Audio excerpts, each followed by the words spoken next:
गोदी मीडिया कहता है कि एसआईआर कोई मुद्दा था नहीं, वोट चोरी भी नहीं। वोटर अधिकार यात्रा के दौरान भी कि यह चुनाव का बहुत बड़ा मुद्दा नहीं बन सकता। यह जरूरी मुद्दा है, लेकिन चुनाव का बहुत बड़ा मुद्दा नहीं बन पाएगा। नहीं सकता मतलब नहीं बन पाएगा।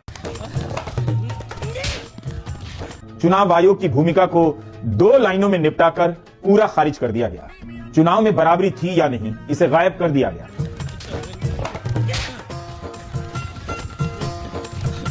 अगर सब कुछ एनडीए के पास है, धूर्तता है, मकारी है, चुनाव आयोग है, ईडी है, सीबीआई है, इनकम टैक्स है, पैसा है, एसआईआर है, अकूत दौलत है, सारी मशीनरी है, सब कुछ है मान लिया, तो आपके पास क्या? हौसला, लड़ने का मादा, विल पावर, डू और डाई की तरह लड़ना, सही तरह से टिकट बांटना, वक्त का सही इस्तेमाल करना, वक्त की बर्बादी, ये जो 10 दिन की आपसी धींगा मुश्ती खींचतान में किए बगैर चुनाव में जल्दी उतरना, वोटर तक रीच आउट करना।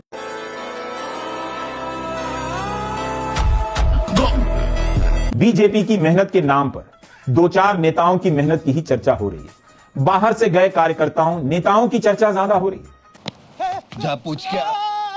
नमस्कार किया और उसके बाद कहा, भाई साहब मैं सतीश गौतम, अलीगढ़ का बीजेपी का सांसद। मैंने कहा बताइए कैसे हो आप, यहाँ कैसे?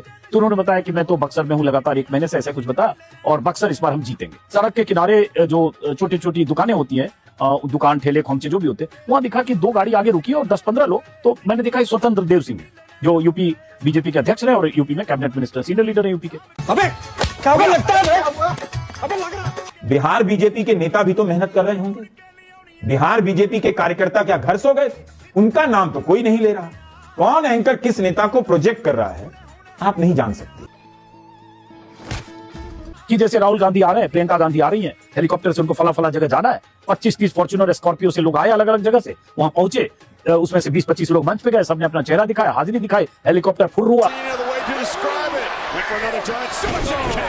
एक विश्लेषण में कहा गया राहुल गांधी हेलीकॉप्टर से आ रहे और चले जा रहे, लेकिन यह नहीं बताया गया कि एनडीए के नेताओं के पास कितने हेलीकॉप्टर थे। इसकी तुलना आपको नहीं बताई गई, तो आप केवल एक ही तरह की बात जानते हैं कि राहुल गांधी हेलीकॉप्टर से आते थे और हेलीकॉप्टर से चले जाते थे। अगर बीजेपी सांसदों को जिम्मा दे सकती है, एक विधानसभा सीट की जिम्मेदारी दे सकती है, बिहार के बाहर से दुनिया भर से लाए हुए बीजेपी के कार्यकर्ता और नेताओं को, मंत्रियों को बिठा सकती है अलग अलग सीटों की जिम्मेदारी देकर, तो ये काम तो आप कर सकते थे।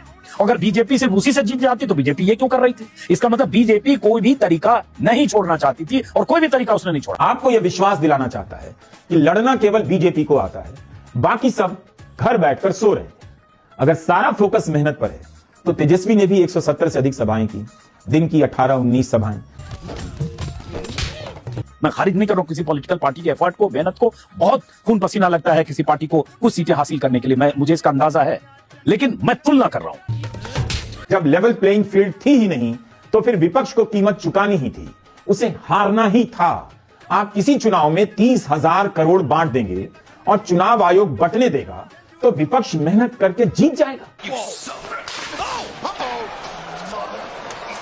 इसमें कोई शक नहीं, 1.5 करोड़ लोगों को अगर 10-10 महिलाओं को 10-10 हजार दे दिए गए तो उसका तोड़ ये नहीं है। लेकिन हो सकता है जो शर्मनाक हार हुई, उस शर्मनाक हार से बचा जा सकता था, कुछ ज्यादा नंबर आते। लेकिन आपके पास जो है, क्या वो आपने किया?